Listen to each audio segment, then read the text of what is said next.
It's a number one talk station, 95.1 Nigeria Info. It's what's happening Abuja.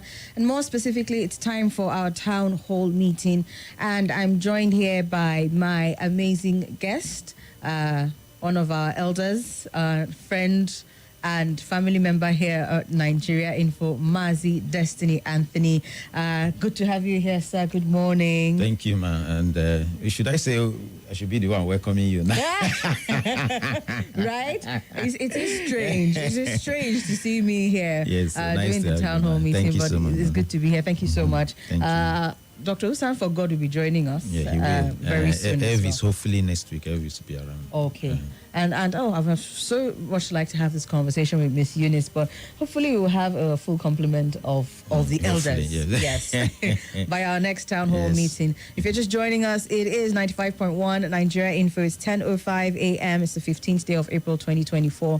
One day after, so this makes it 10 years and 1 day since the Chibok girls were kidnapped, and unfortunately we still haven't gotten all of them back. So we're going to be, unfortunately, we're going to be having conversations on town hall meeting this morning about what we can do to ensure that all our girls come back home. There have been the scariest stories, from the day of the abduction up until now. We've had stories about some people who escaped on that day, some of the girls who escaped afterwards, and it's just been one thing to the next.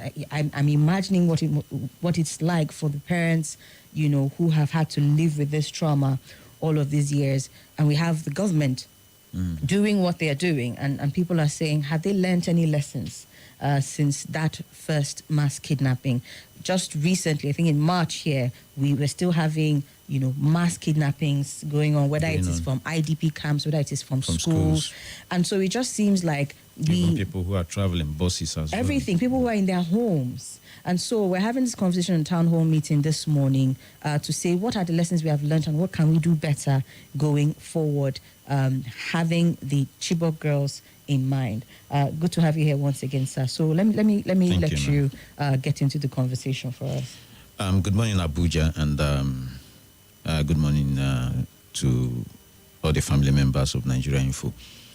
The painful part, when it comes to these Chibok girls and the other, of our children who are in captivity, if, let's say, something happened to your child, maybe an accident or so, you have that closure that, yes, something happened. But in the case of these children, you don't even know the state of their health.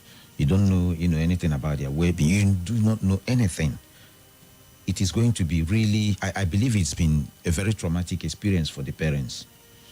Your child is alive, he's somewhere. And we've had cases of those who died, the children, some of these girls who died, especially the girls, because of snake bite. And some died giving birth to children.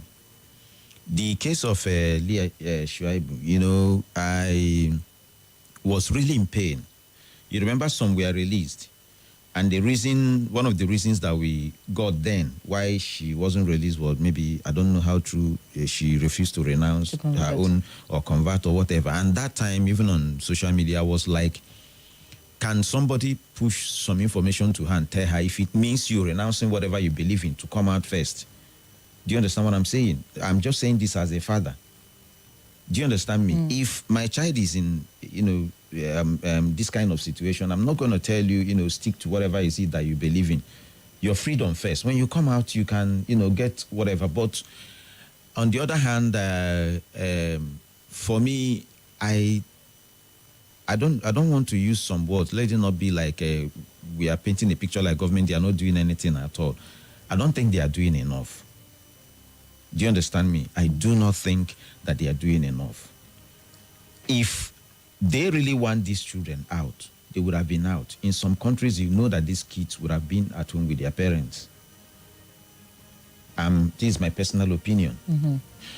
Because you can't, when they come out with this narrative, like nobody's paying anybody anything, nobody's paying any ransom, and most cases we still hear that some top people who had their own parents or their relation kidnapped, that some money exchanged hands for them to gain their freedom.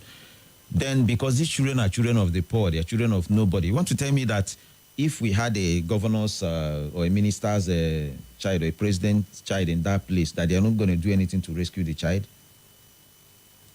Do you understand what I'm saying? So I do not think that they are doing enough. If they really wanted those kids out, if it's an adult, you can say, oh, you've lived your life. Okay, we can risk it. Let's do this thing. But these are hardened criminals. We are talking about the girl, the Shuaibu, she has given birth to first child, the second child. I don't know if she's had the third child or so. But I know we had when she gave birth to the second child. This is a small girl who went to school, had a plan for her life, had a vision. You went to school. Are you now telling me that because anytime we sit down and we allow these people to continue to move into schools and take our children, they are winning. Remember, they say they don't want education. In this day and age, and you're telling me you don't want, if you don't want your own child to be educated, oh, fine and good. You now stay inside the bush with your own kids. But for those who want their children to, have education, they should be allowed to do that. If we keep quiet and we allow government sit back, the reason why I think they are doing what they are doing is, there is this mindset I have in Nigerian politics, the way some of our politicians, their mindset. The mindset of an average Nigerian politician is different from what you get in some other countries, like Asia and Europe and other places. The reason why I say that is this. I read something, I said it in one of the town hall meetings. It was in Canada or somewhere. They are the people who make their laws. They are businessmen, workers like me and you. They have their own normal work. They just go there, work for free, and go. Some of them who serve as mayors, they are not going to close their shop and say, oh, I'm full-time 100% here. That is their passion to serve, the people. So it's not really about what I'm getting from that place. But here, some politicians, it's career for them. That's why they can do anything, if it means killing, if it means stealing, for them to get into that office. So it's really not about serving us. Do you understand what I'm saying? Yes, sir. So if you don't have the welfare and the that love for people, when you get into that office, you're bound to just, Shebi, I'm getting the money that I want. Whatever happens to them. That's why a road is going to cost 1 million naira. Somebody is going to tell you that it's going to cost 10 million naira. Even when you release that 10 million naira, he's going to swallow everything. The road will still not be done because he's about what he's getting. So let us begin to, this is a call for Nigerians to begin to, when it's time for election, don't sit back home and say, I'm not going to participate. Yeah. And if you're participating, don't vote for anybody because he gave you a cube of, a pack of noodles, or he gave you 1 mudu of rice or gari. You will eat that in 2 days, it's finished. What happens? So we need to have people who have love for people, who have passion to really serve people. It's painful, that we have these children there. These are human beings. These are children who went out, to improve their lives. There are some of them that they are the hope, for their family to come out of darkness, to come out of poverty. And you've truncated that. Why are you keeping them inside the bush? Minors are giving birth, turning to mothers. As a matter of fact, one of the stories that came out, this one was published by an international daily, a lady, a young girl who was kidnapped, eventually escaped after having to convert, marry about 2 men, and have 3 children. On the day she finally got up and said she was done and she was leaving, she just got up, left the 3 children that she had given birth to, and just walked away.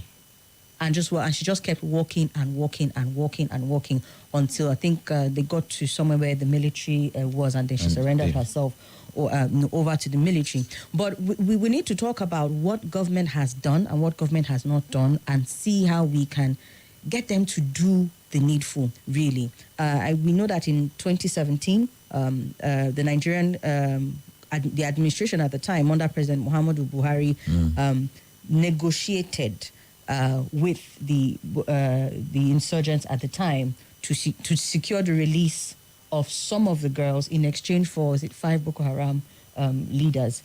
This happened 2017, if I'm not mistaken.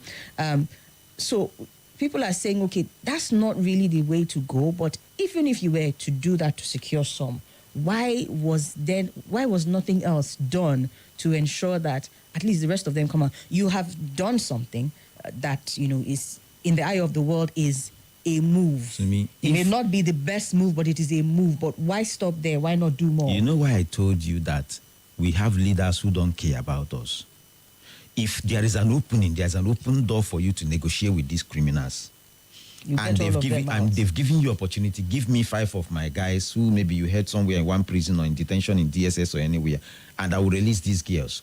Why not take advantage of that opportunity and have all of them out? Very important question. We're going to be answering some of those questions, hopefully, in the course of the conversation. But Okao-san for God has joined us, and Auntie Eunice. Auntie Eunice, please, can you come this way? Good to have you here. Thank you for taking the time to come. Welcome, sir. Yeah, thank you. Yes, sir. Hey, welcome, sir. Thank you for this privilege. Sir. So, me, it's so nice being hosted by you. As a matter of fact, Mazi Destiny Anthony gave me a welcome. He said, "You welcome." You should be welcoming you. Thank you. Good to have you here. How are you doing, ma'am? Great, thank you. Good to have you. Good morning. Welcome to the round table. Thank you. Today. Town hall. The town hall meeting. No, you're on this round table. We'll get to the round table, hot round table. Okay. But right now, you are welcome to this thank you. table. Thank you. I like the fact that it's going both ways. Good to have you. I'm so excited that you could join us, especially we know we have our elders who are the heavyweights in the house, but I really wanted to get a woman's perspective on this. We're looking at the lessons 10 years, one day after, and our Chibok girls have not all come home, and we need to have strategic, constructive conversations about what can be done differently. And here's the thing. The government has failed in their part to bring these girls back home. And then we also are citizens. Because at a point, it now became like we're hearing these things every now and then about kidnappings. I mean, even after the Chibok girls, there have been other mass kidnappings that have gone on. When you look at the statistics from 2019 till now, when you look at even just this year alone, how many incidences we've had. And as citizens, while we're tasking the government to play their role, as citizens, are we doing enough? I remember for a stretch of days, even up to a year at some point, we had the Bring Back Our Girls movement that was going on and on and on. Actually. Yes, over a year. Yeah. I remember their 4th and 5th year anniversary.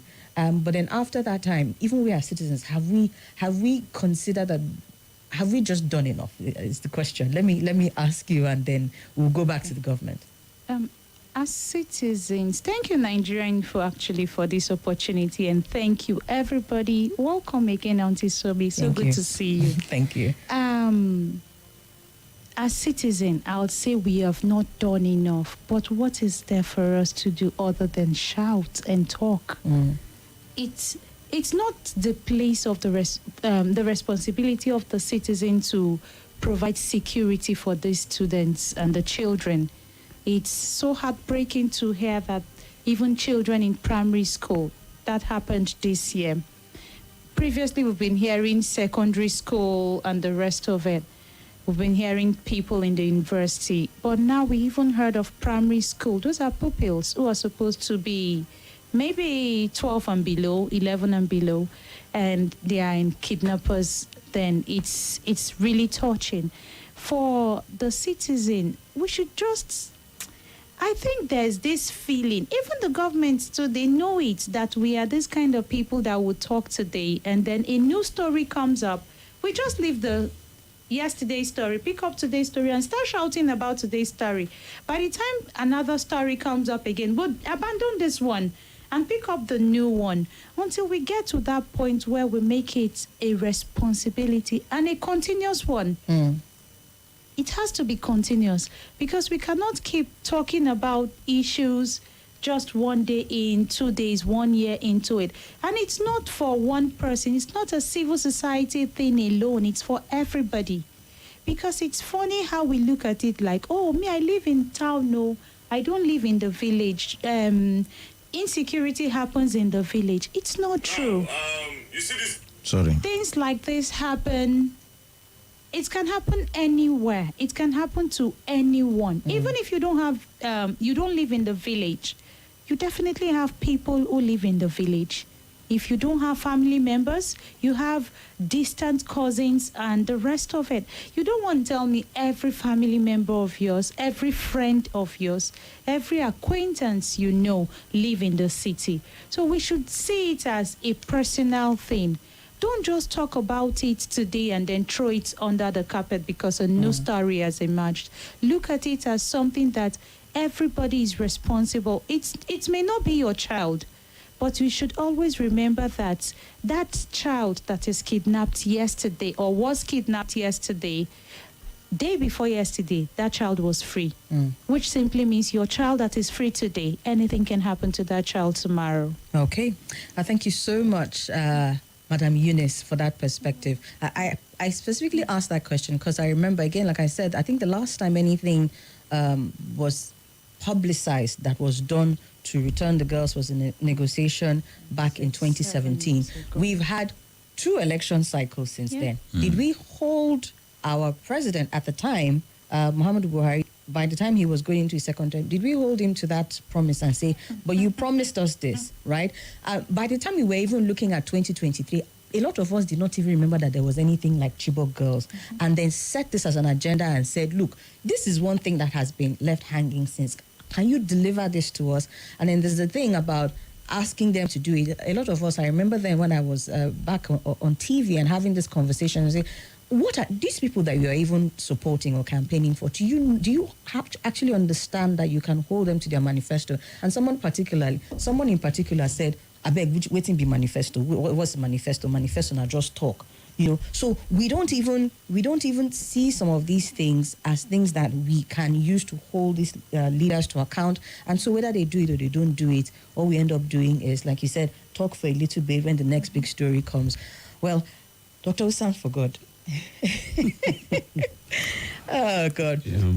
If you could just give us a quick perspective, I want you to really get into this conversation with us in a little in detail. But if you could just give us a quick perspective, maybe like a 1-minute summary, because we have to go on a break in a little bit. But let me hear your thoughts. 10 years after the Chibok girls, what have we done?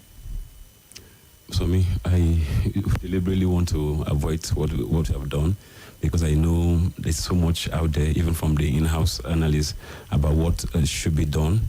I want to speak first from the humanitarian angle of the sympathy, the feelings. I will have for these children, of which I believe most Nigerians have for these children.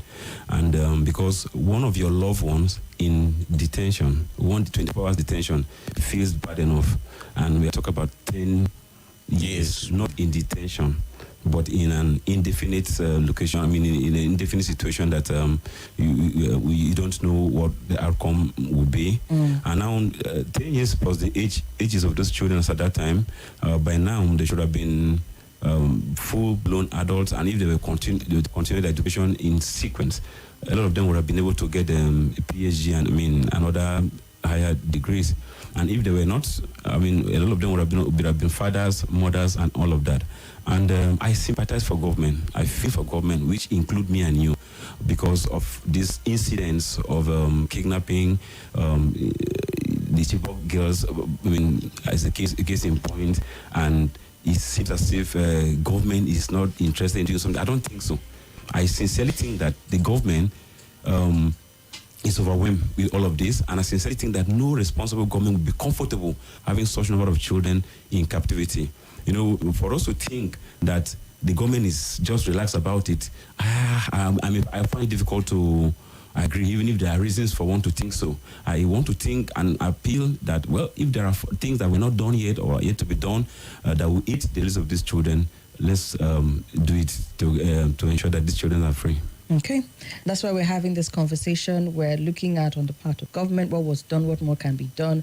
On the part of the citizenry, what was done and what more can be done. But when you look at the statistics, it's really, really scary. 2024 alone, you've seen 68 mass abductions, averaging about 1 per day, with a victim count exceeding the entire years of 2019 and 2020 combined. We have Kaduna State leading the pack with the most incidents, about 132. And when you look at the VIX victims from this 132 incidences, you're having 3,969. Then you have Zamfara following closely behind, then Katsina, and then so many others. But we're going to come back to the solutions. Again, it's not about harping on the problems, it's about what we can do, and all hands need to come together to stop this. I know when we have this conversation, people say, oh, the citizens, what can we do? When you know that your child is at risk, you will not wait for the government. Yeah. You will do something. Sure. And so we need to get to that point where we're having these conversations. By the time we push, maybe we can put any inactive government on their toes or put them to shame or whatever the cause is and get them to start doing more to bring our children back. We're coming back to continue the conversation right after this break. Stay with Nigeria Info.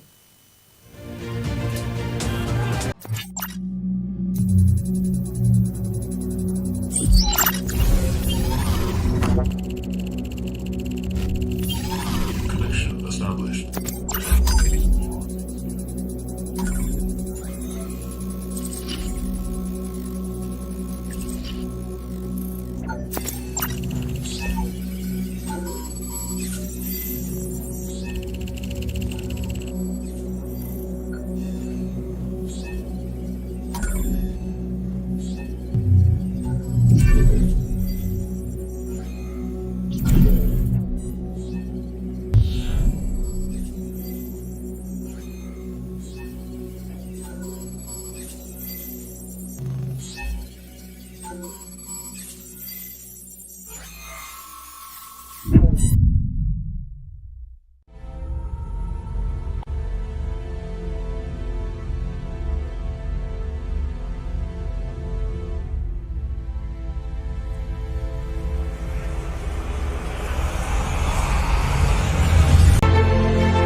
Audio Jungle.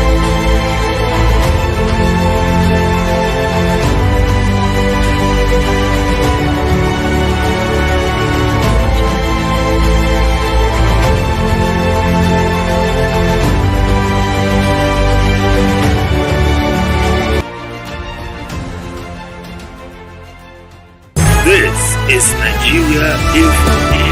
Nigeria Info.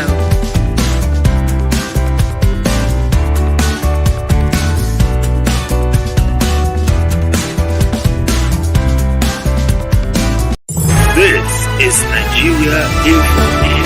Nigeria Info.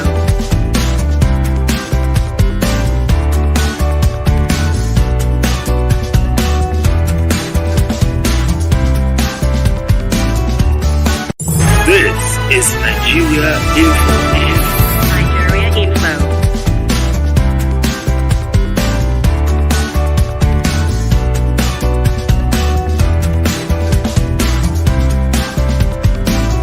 This is Nigeria Info. Nigeria Info.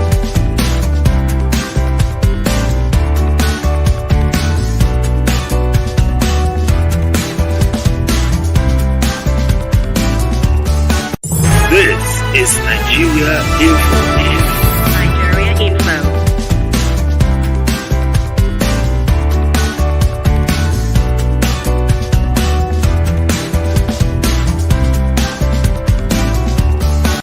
This is Nigeria Info. Nigeria Info.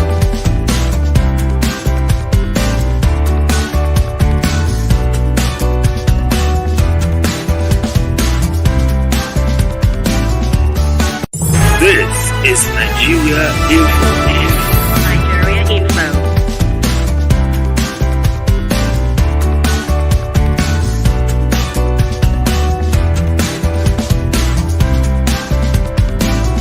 This is Nigeria Info. Nigeria Info.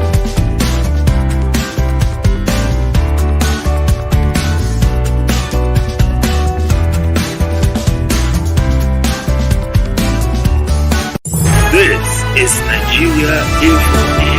Nigeria Info.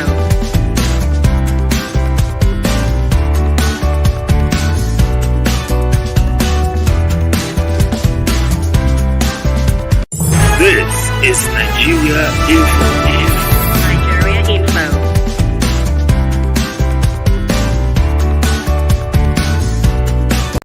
This is Nigeria Info.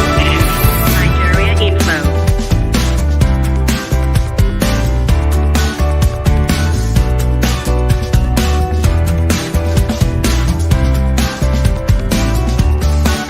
This is Nigeria Info. Nigeria Info.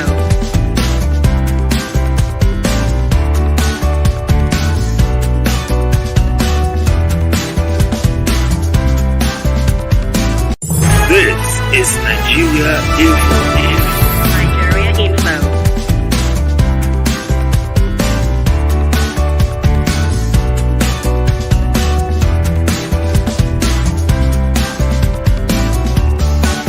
This is Nigeria Info.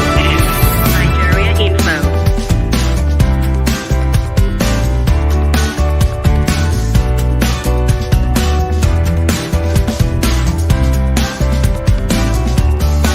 This is Nigeria Info. Nigeria Info.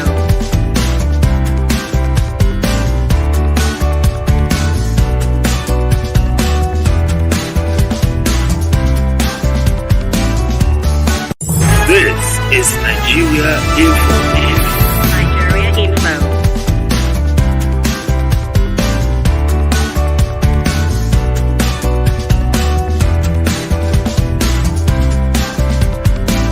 This is Nigeria Info.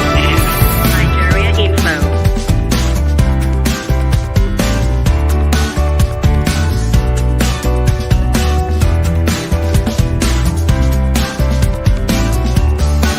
This is Nigeria Info. Nigeria Info.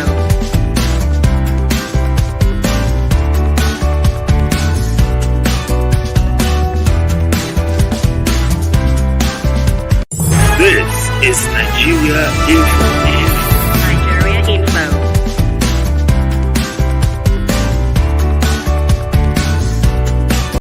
This is Nigeria Info. Nigeria Info.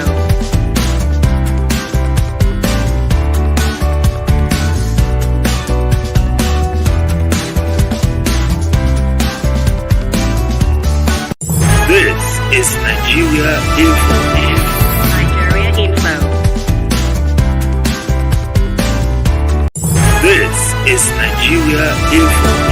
Of this kidnapping, and it's, whether we like it or not, it's a reflection of the broader failure of our country security architecture.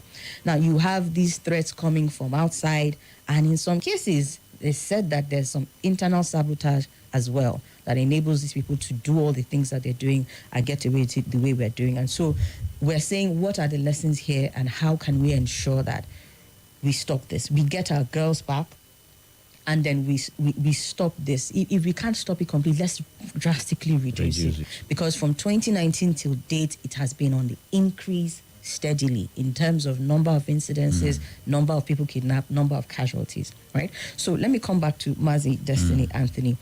Let's talk solutions. If you've heard some of the horror stories that happened, children giving birth, children forced to convert, children forced to...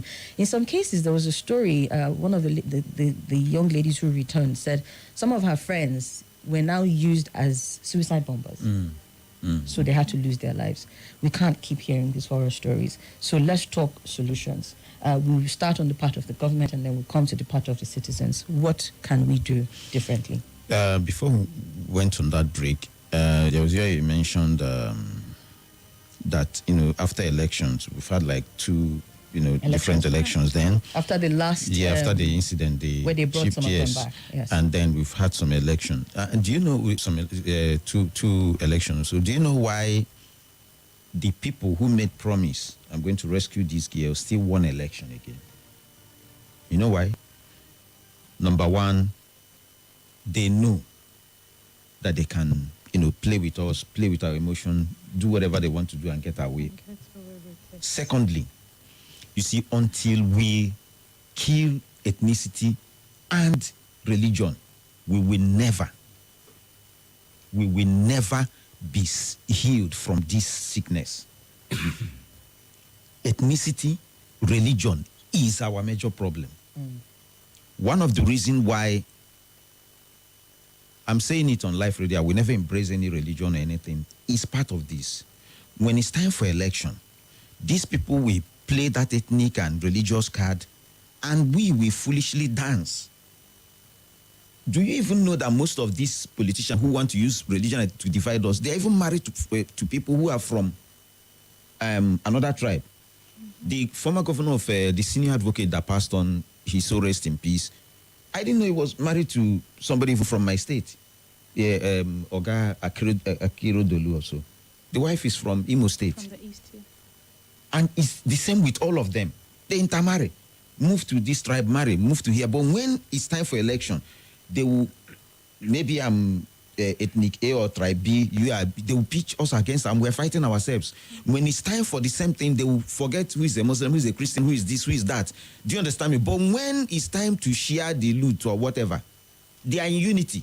But is that on them or is that on us? And that's why I'm saying that we are the ones who will wake up and say, enough is enough. When that election was coming out, are we not supposed to ask? You see, I have problem with even the way we conduct election in this country, where when it's time for election, you come to National Stadium, you hire a musician, bring DJs and dance. Sing and dance. What is that? What is that? Is that campaigning?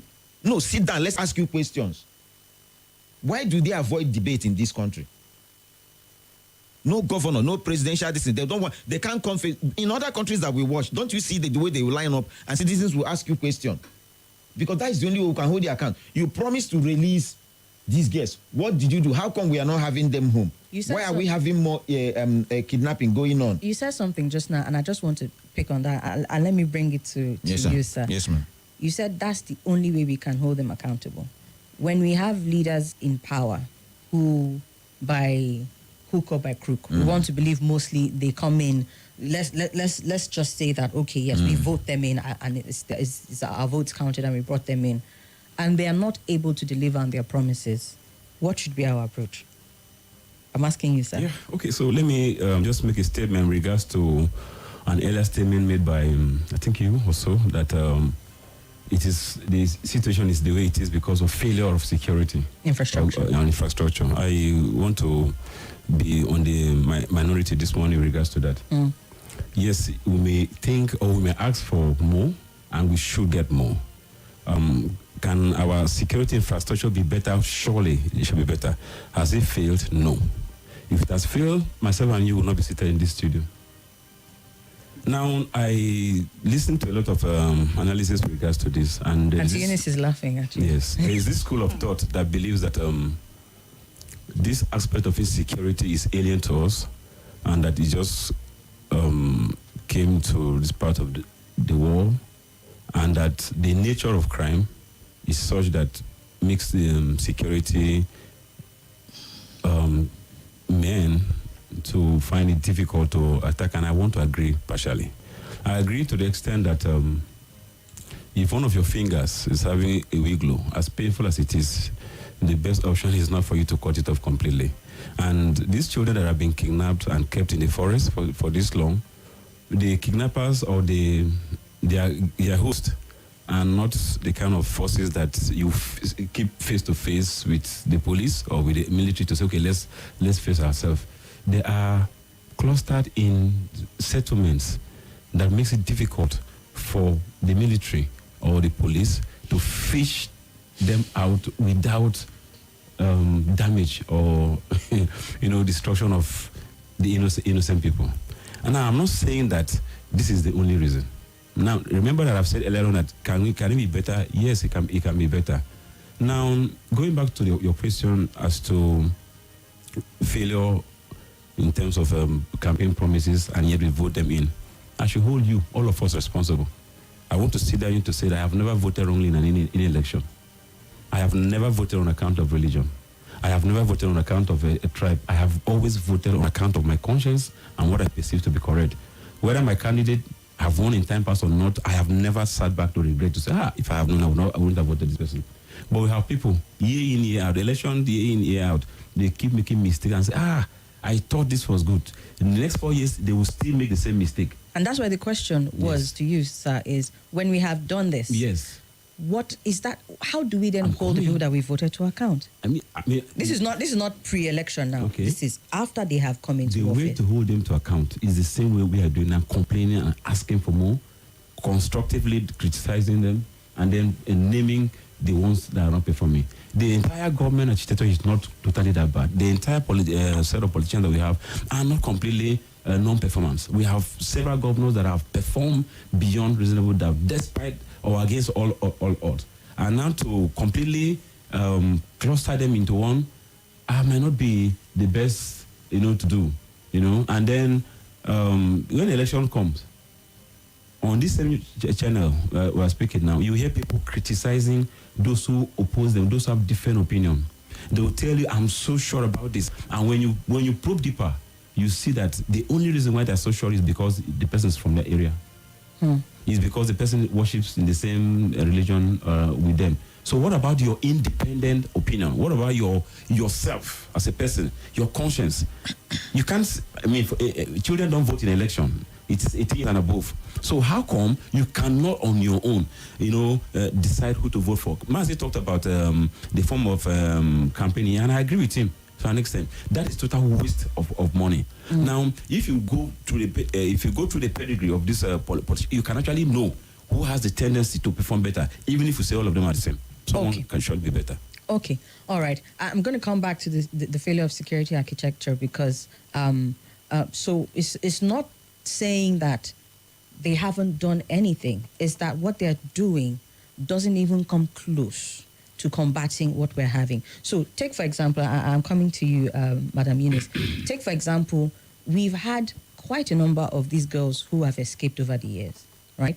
And questions are being asked. I gave an example, I don't know whether you were here at the time, of a young lady who had 3 children, and one day she just got up and she just left. She walked for kilometers, if I'm not mistaken, and then she got to security. It was so shocking that when she now arrived at where the military were, they were like, this is a Chibok girl. Now you would expect that at that point something is done to retrace her steps and get there. No, so here's the thing. You're smiling, sir. So here's the thing. It's been 10 years since 2017. After the negotiations, nothing. What's the word now? Significant has been done. So we're not even saying, you're not doing anything. But if you're doing something that we know that 91 that is remaining is maybe like a 10 or a 5. Let's go back to Leah Shaibu instance. You have scores of girls taken and then returned.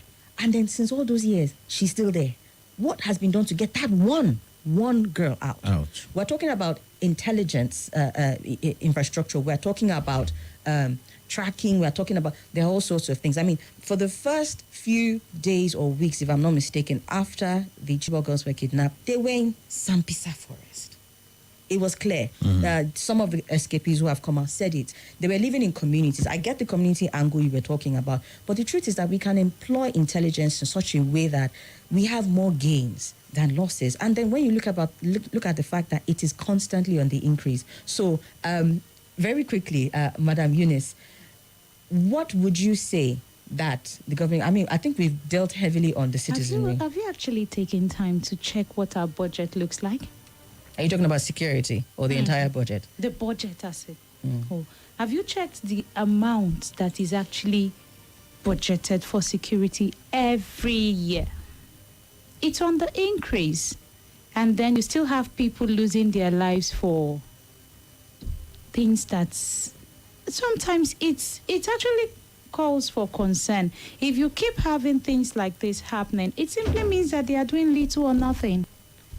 I really want to disagree with Dr. Usang here, who says they are doing so much or they are doing. See, my disagreement with you right now would be they are doing something. See, you cannot tell me you're giving me food until I am full or until I have eaten something if you just tell me, okay, don't worry, I'll make sure you are secured. And tomorrow, some guys came into my house, pick up some things, and you say, don't worry, I'm working very hard. Next tomorrow, something else happened to my family. There's no story you tell me that would actually make it make sense to me. So that's exactly what's happening right now. You keep budgeting for so much, and then you are seeing little or no effect. No result, yeah. Now, you can't tell me that you can't use intelligence. The world is getting to that point where I don't have to be in Lagos to know what's happening in Lagos. What happened to drones? What happened to... There are so many other means we can use. It's funny, we look at it like, I want to believe that you can even employ, even as security men. I am not into security, but speaking as a citizen, I want to believe that it's possible to actually get people to disguise into these community, live among these community members for as long as 1 year, 2 years, even if it's 10 years. And get information. In as much as you're getting information, those who are outside will be able to work with. Okay, let's take some phone calls because my lines have been buzzing. Hello, good morning. Hello, sir, good morning. Good morning. Good to have you here, sir. Yes, sir. Yes, my name is Ebiola Ude, aka Positive Vibrations. Go ahead, sir. Yes, I want to extend my greetings to the senior family members of Nigeria Info, the roundtable today. About just to bring in a little bit of perspective into the topic under discussion. I want to say that we may not, as a people, we may not expect to ever have all the Chibok girls return. And I say this as someone who was involved in 2017. You know, when the news broke, 2017 would be like 3 years after the actual abduction. So when the news broke, I was working with an NGO, and we were horrified, just like most of the guests in the studio today, about what would be happening. So we applied. I don't want to mention the name of my NGO then, but we applied to offer community-based psychosocial support for the parents and teachers in Chibok. To our greatest shock, when we got to Chibok, we didn't find that those kind of traumatized people, because they were traumatized because there was an entire garrison of soldiers in Chibok. But we did not see traumatized parents who were traumatized as a result of their children being abducted. The teachers, of course, were traumatized because the school was shut down. They were reconstructing it. There was no job. The only thing they could do was farming at that time. So I had a little conversation with one of the girls there in Chibok. By the time the abduction was carried out, she said she was in SS1. So by this time, she had finished secondary school and she was preparing to go to higher institution. Okay. So by way of my with her, I said, I'm very sorry because I know she must have had seniors who were abducted and who she must have missed a lot.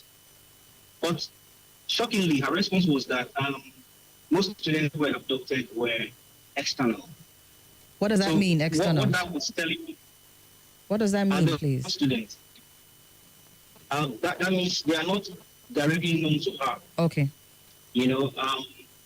So they were supposed to come in to write their YA or something like that. So how it's impossible for all the SS3 students to be external students. Okay. Literally impossible. You know that. Yes, I do. But I need you to wrap it up, sir. Okay. Yeah. Okay. Yes. So what I'm saying is the lack of dedication and commitment by our politicians is what has exposed us to this level of insecurity. I think some persons were interested in giving a particular government a bad name and as a result of that, I think it exposed us, it exposed our security in a very dangerous way, and there have been other several abduction. The idea of abduction became very, very formidable after the so-called Chibok All right, abduction. then. So I'm saying that Yeah. we may not expect all of them to come back because, of course, some part of that was staged, in my opinion. Staged. Interesting. All right. Thank you so much, sir, for that opinion. Reactions to that, please, sir?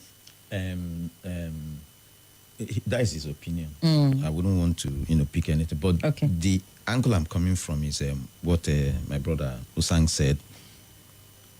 It was in this same country that was he a U.S. citizen that was kidnapped, and their security men came into this country, rescued their person, and left. But here, we keep giving excuses that they are staying in communities, they are staying in here, they are staying. Is it not the same? I don't understand. You mentioned drone. When are we going to embrace technology? Do you know that if they want to really do anything here now, they don't need to shoot.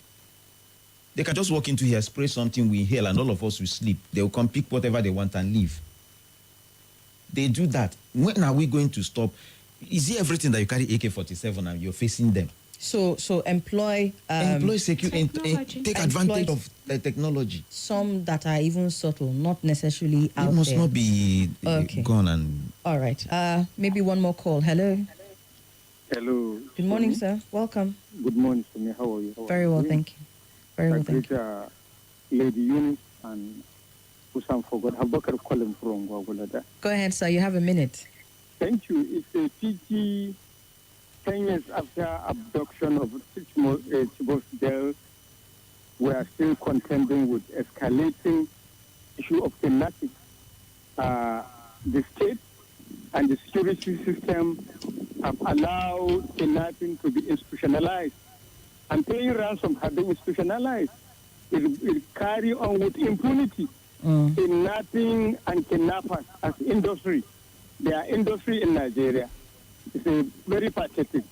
Just like the lady Eunice you rightly mentioned, with huge budgetary allocation, defense spending, the kidnappers carry on with impunity. In the Federal Republic of Nigeria, they are challenging the sovereignty of the state. This calamity. The Chibok girls, they are not Chibok lady or Chibok women. You have planted a sorrowful emotion in the minds of their parents, kinsmen, or whatever. Some people have lost, they have given up souls. They have gone to the great beyond. Okay. The calamity. But will they allow a threat to national security practice, like coup d'etat? Today, if there is a threat of challenging the power of the state, you see how they mobilize machinery of the state towards aborting such attempts. Thank you. Thank you very much, sir. Thank you for that. All right, I'm going to take a few messages, and our time is fast spent. We'll see. I don't know. We'll see. All right, Hafsat says, good morning, the elders and Sumi. Indeed, it's a sad story from the Chibok community and Nigeria at large. We are speechless. Thank you for that. Okay, I see Emeka, obedient man, Emeka from NNPC Towers says, good morning, Sumi and my fellow elders in the studio. Please, it's not our fault and can never be because our votes don't count and can't. That's why they turned off the IREV and switch off the INEC server.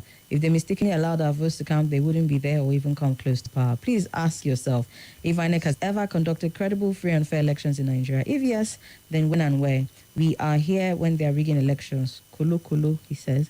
Don't forget that in Kogi State, pre-written election results was with INEC officials right there in their polling units. So where do we go from here?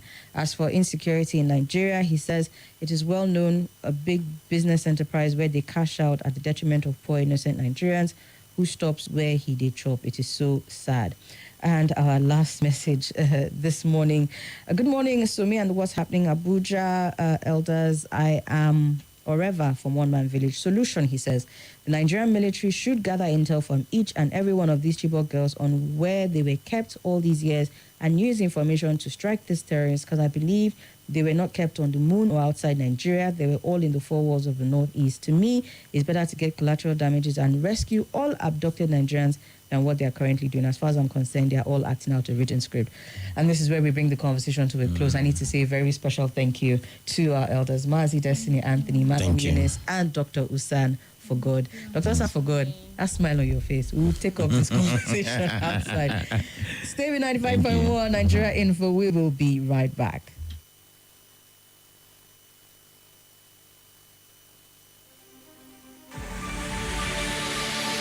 Let's talk about the biggest conversations made of trustworthy ideas passionately connected to everyone. Let's talk on Nigeria Info 95.1 Abuja.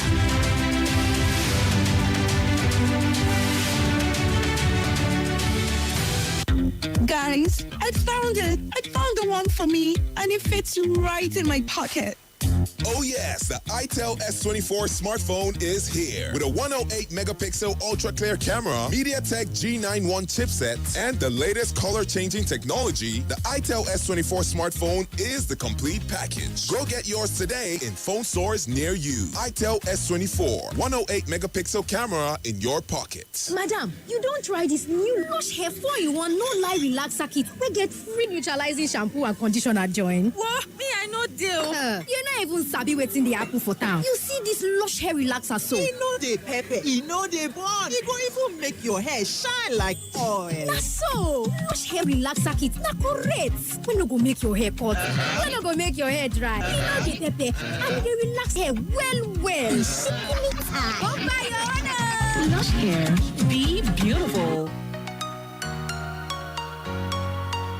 Adron Homes don't make life better for you and me. With the better Easter package. Adron Easter Better Life offer. Yes, so time don't come where you and me go become landlord. With Adron Easter Better Life offer, you go enjoy 30 to 40% discount on any land where you buy this season. With as low as 50,000 naira to 3 million naira initial deposit and spread balance between 24 to 36 months. No be only that, you go enjoy many boku gifts like turkey, bag of rice, washing machine, smart TV, big cow, and many more. Terms and conditions dey.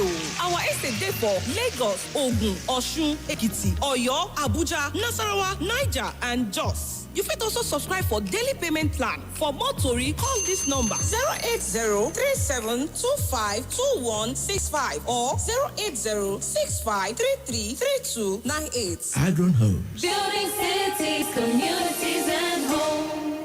Say goodbye to charging fees with Infinix Note 40 fast charging, ensuring you're powered up from boardrooms to hangouts. Enjoy the stunning 108 megapixel iOS zoom camera and capture memorable moments every day.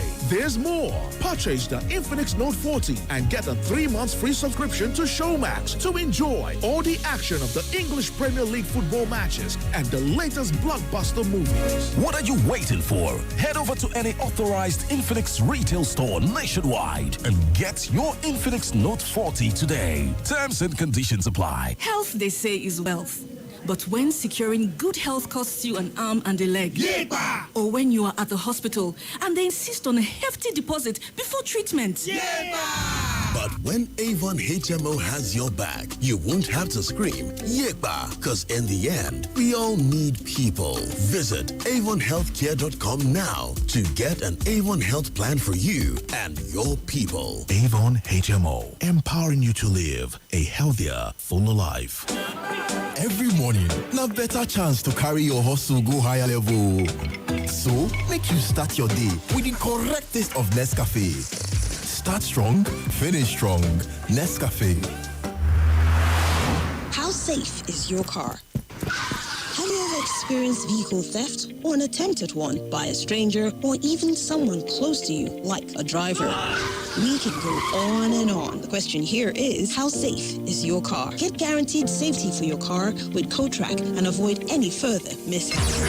At CoTrack, we track, monitor, and secure your vehicle from theft and misuse. Our services include real-time tracking, detailed routes 3D playback on the movement of your vehicle, and 24-hour toll-free vehicle theft recovery services. Make the right choice for your car today. Choose CoTrack, endorsed by the Key Security Agency.